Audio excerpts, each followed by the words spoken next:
I would say the best way to describe the movie is that in its bones, it's an action thriller, suspense movie with a very high violent body count. But in its core, it's a satire. Um, I don't want to sound pretentious, but I think our ambition was to do something in the vein of Doctor Strangelove, or in a more contemporary way, Get Out, where we were making some commentary on what the political moment is, but hopefully Trojan horsed inside something vastly entertaining. Yeah, political satire via action thriller comedy. The movie tries not to get too caught up in what their beliefs are, because it's so interested in this idea of identity politics and what we assume about each other, and how those assumptions are very often both dead wrong and dead right, pun intended. But hopefully, when you get to the end of the movie, you realize, wow, if only we could have just sat down and tried to work out our differences in other ways than firing weapons at one another.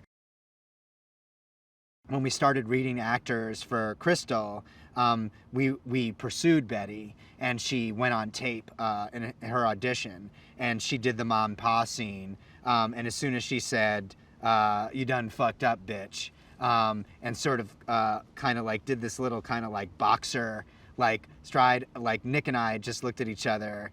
Craig was not in the room with us, but he had said to us, "You're going to want to watch this." And we were like, "Oh, I feel bad for all the tapes that we haven't seen yet, because it's going to be Betty Gilpin." And then now that she's, performed the role beyond just the audition, again, she just makes really interesting choices. I never entirely know what she's thinking. And traditionally, that's a bad thing, because you want to know what characters are thinking so you can identify with them and form bonds with them.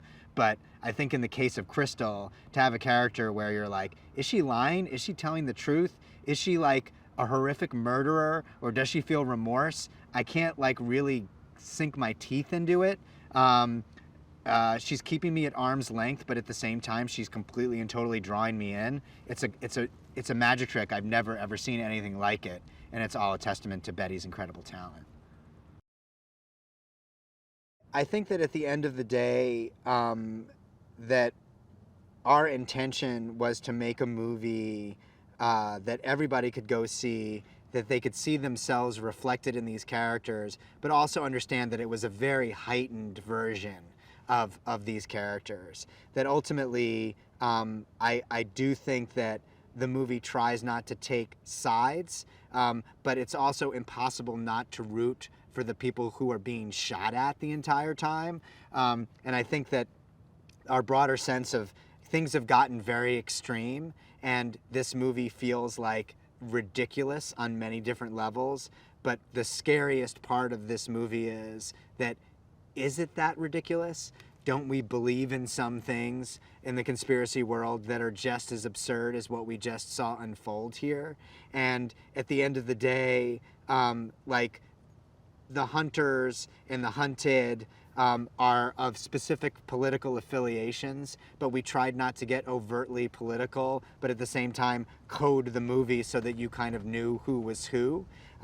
We hope that liberals will be able to laugh at themselves. That's one of the hardest things for liberals to do. As a liberal, I don't like being the butt of the joke, and I actually feel like, although my political ideology is vastly different in many ways from conservatives, they are just they have a much better sense of humor about it, about the whole thing, which I think is commendable, and the movie tries to reflect that idea as well.